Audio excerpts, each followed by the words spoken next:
الحمد لله رب العالمين والصلاة والسلام على سيد المرسلين اما بعد فاعوذ باللہ من الشیطان الرجیم بسم اللہ الرحمن الرحیم۔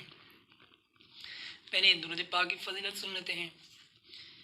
آقا کریم صلی اللہ تعالیٰ علیہ وسلم کا فرمان عالی شان ہے، بروز قیامت لوگوں میں سے میرے قریب تر وہ ہوگا جس نے دنیا میں مجھ پر زیادہ سے زیادہ درود پاک پڑھے ہوں گے۔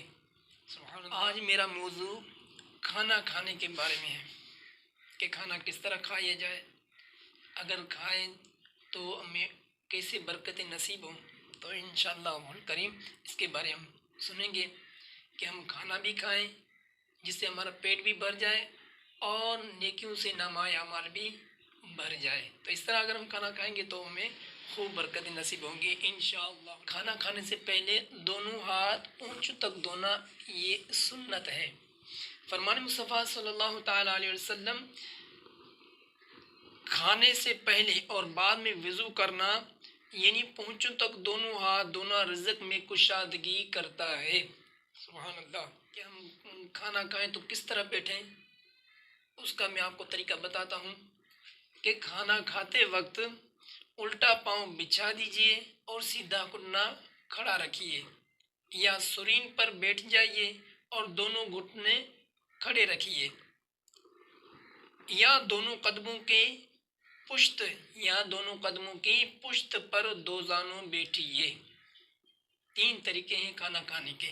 اب جب کھانا کھانا شروع کریں تو شروع کرنے سے قبل یہ دعا پڑھ لی جائے۔ تو اگر کھانے پینے میں زہر بھی ہوگا تو انشاءاللہ الکریم اثر نہیں کرے گا۔ دعا یہ ہے، بسم اللہ الذی لا یضر مع اسمہ شیء فی الارض ولا فی السماء یا حی یا قیوم۔ ترجمہ بھی سن لیجئے۔ اللہ پاک کے نام سے شروع کرتا ہوں جس کے نام کی برکت سے زمین و آسمان کی کوئی چیز نقصان نہیں پہنچا سکتی، اے ہمیشہ زندہ قائم رہنے والے۔ اس طرح اول آخر نمک کھائیے کہ سنت ہے اور اس سے 70 بیماریاں دور ہوتی ہیں۔ اعلیٰ حضرت رحمۃ اللہ تعالیٰ علیہ نے نمکین کھانے کو نمک کے حکم میں لیا ہے۔ اگر کوئی نمکین چیز بھی کھا لی تو وہ نمک کے اندر ہی شمار ہوگی، یعنی آپ سمجھو کہ آپ نے نمک کھا لیا، کوئی نمکین چیز کھانا کھانے سے پہلے اور بعد میں کھا لیجئے تو اس سے کیا ہوگا کہ 70 بیماریاں دور ہوں گی انشاءاللہ الکریم۔ سبحان اللہ۔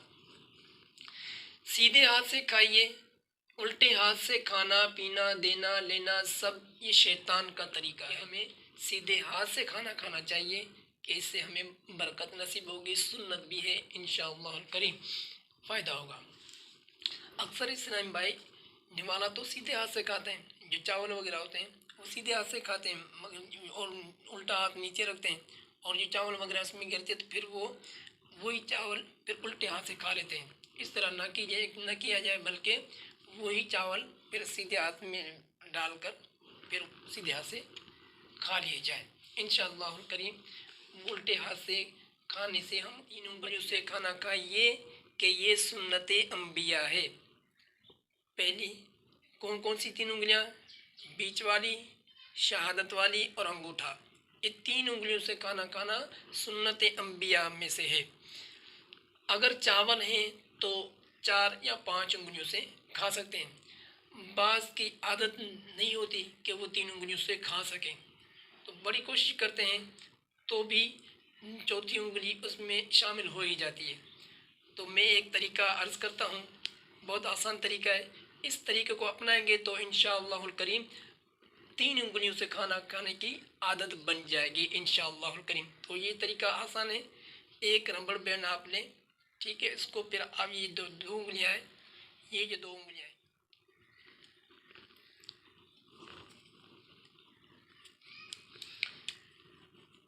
یوں، یہ اب یہ اس میں بند ہو گئی، ٹھیک ہے، اور اب یہ بند ہو گئی ربڑ سے، ٹھیک ہے۔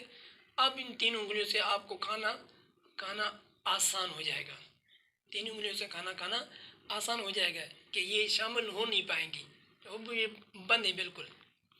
تو اس طرح سے کھائیں گے تو انشاءاللہ الکریم یہ اس طرح سے پھر عادت بن جائے گی، اور پھر جب عادت بن جائے گی تو یہ پھر آپ اس کو ڈالنے کی پھر ضرورت نہیں پڑے گی، اور یہ انگلیاں یوں ہی رہیں گی اور آپ یوں کھاتے رہیں گے انشاءاللہ الکریم. بہترین طریقہ ہے، اس کو ضرور آپ اپنائیے. لقمہ چھوٹا لیجئے اور چپڑ چپڑ کے یعنی کس طرح، اس طرح سے اس طرح کی آواز پیدا نہ ہو، اور اس احتیاط کے ساتھ کھائیے.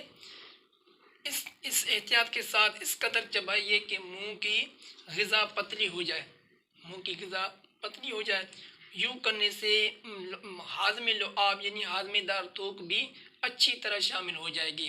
اگر اچھی طرح چبائے بغیر نگل جائیں گے تو ہضم کرنے کے لیے معدے کو تکلیف کرنی پڑے گی، ہضم کرنے کے لیے معدے کو تکلیف کرنی پڑے گی، اور یوں طرح طرح کی بیماریوں کا سامنا ہو سکتا ہے. لہذا دانت کا کام آنت سے مت لیجئے، اور جو دانت کا کام ہے اس کو کرنے دیجئے. اس کو نہیں کرنے دیں گے تو ظاہر سی بات پھر آنت کو ہی تکلیف کرنی پڑے گی، جس سے پھر پیٹ میں خرابی پیدا ہو سکتی ہے. ایک دو لقمے کے بعد یا واجدو پڑھنے سے پیٹ میں نور پیدا ہوتا ہے اور بیماری دور ہوتی ہے. سبحان اللہ، یہ بھی کتنا پیارا ورد ہمیں نصیب ہوا الحمدللہ. تو میں بھی نیت کرتا ہوں، آپ بھی نیت کریں، انشاءاللہ تعالیٰ اس پہ ضرور عمل کریں گے انشاءاللہ الکریم. جب کھانا کھا چکے ہیں تو دسترخوان پر گرے ہوئے ٹکڑے چن چن کر کھا لیجئے. فرمان مصطفیٰ صلی اللہ تعالیٰ علیہ وسلم، جو شخص کھانے کے گرے ہوئے ٹکڑوں کو اٹھا کر کھائے گا وہ فراخی یعنی کشادگی کے ساتھ زندگی گزارتا ہے. اب آخر میں کھانا کھانے کے بعد کی دعا عرض کر دیتا ہوں. الحمدللہ الذی اطعمنا وسقانا وجعلنا مسلمین، اللہم اطعم من اطعمنی واسقی من سقانی. اللہ تعالیٰ ہمیں سنت کے مطابق کھانا کھانے کی توفیق نصیب عطا فرمائے. آمین بجاہ النبی الامین صلی اللہ علیہ وآلہ وسلم.